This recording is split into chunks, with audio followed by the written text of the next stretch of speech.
अध्यात्म विज्ञान कोई धर्म या संप्रदाय नहीं है, ये स्पिरिचुअल साइंस है जो कुदरत के कानून पर आधारित है। ये विज्ञान पूरे ब्रह्मांड के सभी रहस्यों को उजागर करता है और जीवन के सभी पहलुओं को समझने के लिए एक नई दृष्टि देता है। इसी को आर्ट ऑफ विजन कहते हैं, दुनिया को देखने की एक नई दृष्टि, जो अध्यात्म विज्ञानी परम पूज्य स्वामी श्री कमलेशानंद जी के निर्देशन में सनातन सत्य का अनुसंधान कर हमारे जीवन को प्रकाशित करे। जय सच्चिदानंद। बारे में पूछना है। प्रतिक्रमण बिगिनिंग के स्टेज में स्थूल प्रतिक्रमण होते थे, स्थूल क्रियाओं के प्रतिक्रमण वो गाइडेंस मिलता था और करते थे। डिफरेंट लेवल पे डेवलपमेंट होते हुए आपने तो हमें बहुत आध्यात्मिक लेवल के टॉप लेवल पे बैठा दिया है कि कुदरती रचना ये। तो जो भी अभी भी जो सत्संग होता है अध्यात्म अक्रम विज्ञान में और जहाँ भी प्रतिक्रमण की वैल्यू बताते हैं वो स्थूल लेवल में है, क्योंकि जो मन वचन का है आपने बताया कि श्वास अपना नहीं है, अवस्था भी अपनी नहीं है और शरीर भी अपना, ये कुदरती रचना है और पीछे के कॉज की इफेक्ट है। ठीक है, तो अभी प्रतिक्रमण मैं शुद्ध आत्मा हूँ, सेपरेट फ्रॉम ऑल दिस। तो प्रतिक्रमण तो अभी प्रोसेस तो हाईएस्ट लेवल पर तो नहीं पहुंचे हैं डेवलपमेंट के, पर फिर भी सूक्ष्मतम लेवल पर, क्योंकि अभी कई भी अवस्थाओं में होते नहीं है हम मन वचन का नामधारी नहीं होते, फिर भी अंदर बह जाते हैं, जागृति शायद कम हो जाती है तो इफेक्ट आएगा। और आपने चिंता नहीं करने का बताया कि अज्ञान पहले निकालो फिर वो भी आएगा, तो आप ज्ञान से देख के निकाल करेंगे।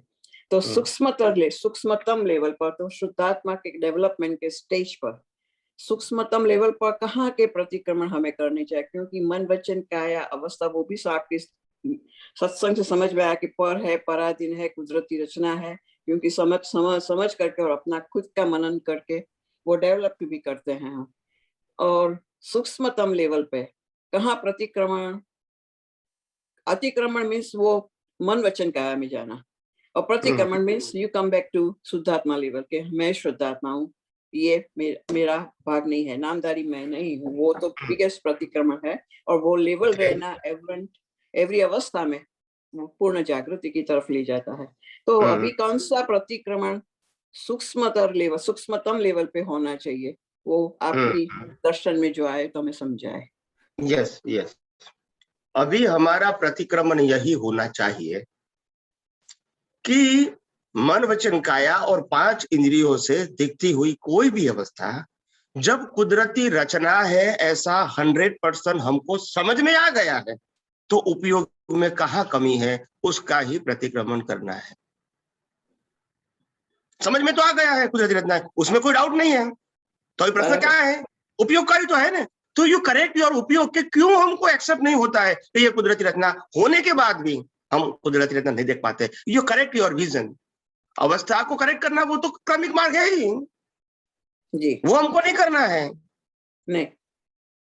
तो ये इसलिए मैंने कहा था कि title of ownership and title of doership, मन वचन काया की मालिकी और मन वचन काया में कर्ता भाव, ये 2 प्रकार के जो बड़े अज्ञान है कहीं अवतारों से चले आते हैं, और वो अज्ञान हमारी दृष्टि में जिससे नया कर्म चार्ज होता है। मन वचन काया की क्रिया से कर्म नहीं बनते हैं, मन वचन काया की क्रिया के साथ हमारे अज्ञान का जो उपयोग है मालिकी भाव और कर्ता भाव का, इससे कर्म बनता है। तो ये मालिकी भाव और मालिकी भाव और कर्ता भाव को खत्म करने के लिए साफ बता दिया कि मालिकी का मतलब होता है I am a pure soul, वो हमारी मालिकी है। और मन वचन काया जो कुछ भी करता है उसमें कर्ता भाव क्यों नहीं है, क्योंकि उसका क्रिएटर ऑपरेटर डिस्ट्रॉयर कुदरत है, तो वो कुदरती रचना है, उसमें हम कर्ता कैसे देख सकते हैं जब हम क्रिएटर भी नहीं है, ऑपरेटर भी नहीं है, डिस्ट्रॉयर भी नहीं है। तो इसका लोड लेने की क्या जरूरत है, मगर फिर भी हमको लोड लग जाता है because of our wrong application. तो you have to correct your application in your vision but not in action. Swami ji अभी तो लोड भी नहीं लगता है, क्योंकि पता लग गया है कि ये कुदरती रचना है, उसमें जो भी होता है वो हमारे साइड का शुद्धात्मा के लेवल का है, हो ही नहीं सकता, वो तो सेपरेट हो जाते हैं। जो भी होता है बुद्धि के लेवल पे, स्थूल में, सूक्ष्म में जो भी शायद मिस्टेक दिखती है, उसमें जो उकड़ाहट होता है कभी कभी होता है अंदर, वो वहां से भी मुक्त हो जाते हैं कि ये हमारा पार्ट नहीं है, उससे सेपरेट। शुद्धात्मा में ये हो ही नहीं सकता। वो सेपरेट हो जाते हैं। लेकिन जागृति, शायद मेरे को लगता है जागृति वो क्षण क्षण की वैल्यू भी कम हो जाती है। अभी तो संसार के जो जो मूल्य हमने दिया है उसकी वैल्यू भी अभी 0 लगती है, क्योंकि टेम्पररी लगता है, अवस्था खत्म हो रही है।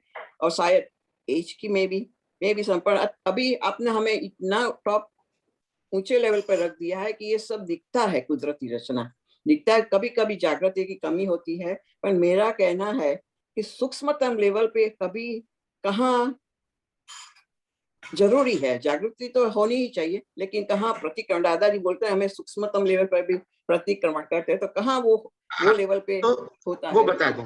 बता दूं सूक्ष्मतर और सूक्ष्मतम, उसकी मैंने परिभाषा बताई है। सूक्ष्मतर का मतलब होता है संसार के लिए लायक और सहायक कर्म, और सूक्ष्मतम का मतलब होता है मोक्ष मार्ग के लिए लायक और सहायक कर्म। तो मोक्ष मार्ग के लिए लायक और सहायक कब बनेंगे?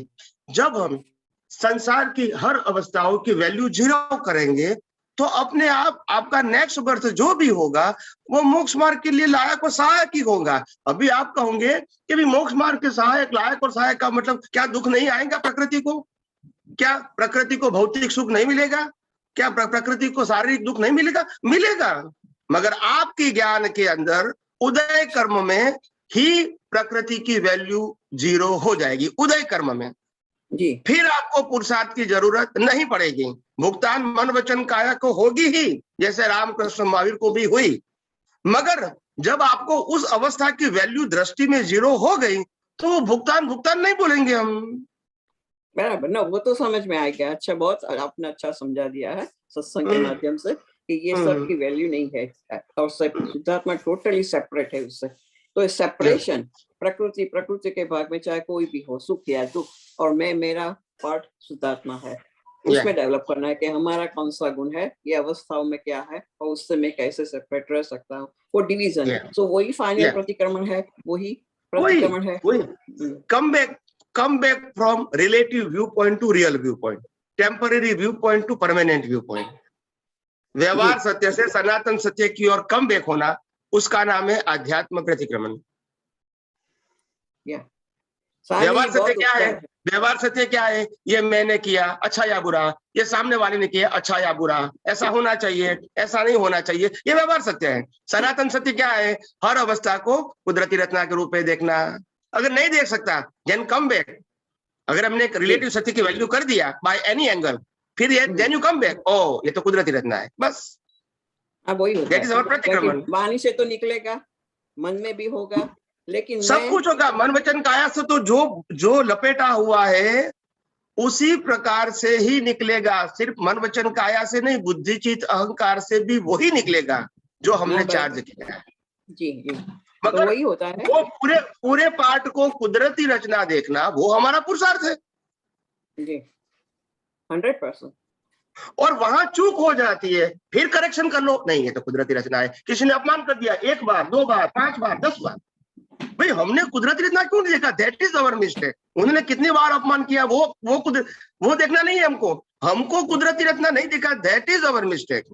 हाँ, वो दृष्टि के लेवल पर होता है, स्थूल में तो दिखता है, हमें बुद्धि भी बताती है क्यों किया, लेकिन दृष्टि के लेवल पर नहीं करता है ही नहीं, कुदरत ही करता है, वो करने वाले नहीं है। तो वो वही हमारा प्रतिक्रमण है, वही हमारा प्रतिक्रमण है। हाँ, बस वही सेट हो जाता है। और मैनी टाइम्स उससे आपका तो उपकार तो अनंत है स्वामी जी हमारे पे। तो ये लेवल पे डेवलप होना और दृष्टि के विजन में जीवन में परम शांति का अनुभव होता है, चाहे कितना कोई भी संतो हो। અને જો કવિરાજનું પદ પહેલા બહુ ગાતે છે, અંદર જે ખૂંચે છે વાતોનું ખપે છે, प्रतिक्रमण ભૂલો વિના કોઈ દંડતું નહીં, શાંત ભાવે કર્મન। હવે તો પહેલા સ્થૂળનું જોતા હતા, હવે સૂક્ષ્મ લેવલ પર જોઈએ છે કે ક્યાં ડેવલપમેન્ટ બાકી છે, જે આપણે ક્યાં સમજવામાં ખામી, અને શાંત બેસીને बैठ के जब मनन करते हैं तो दिखाई देता है कि नहीं ये कुदरती रचना है, वो चला गया, वो अवस्था खत्म हो गई, अभी क्या है, मैं शुद्धात्मा हूँ। बहुत अच्छा लगता है। जय सच्चिदानंद स्वामी जी। जय सच्चिदानंद।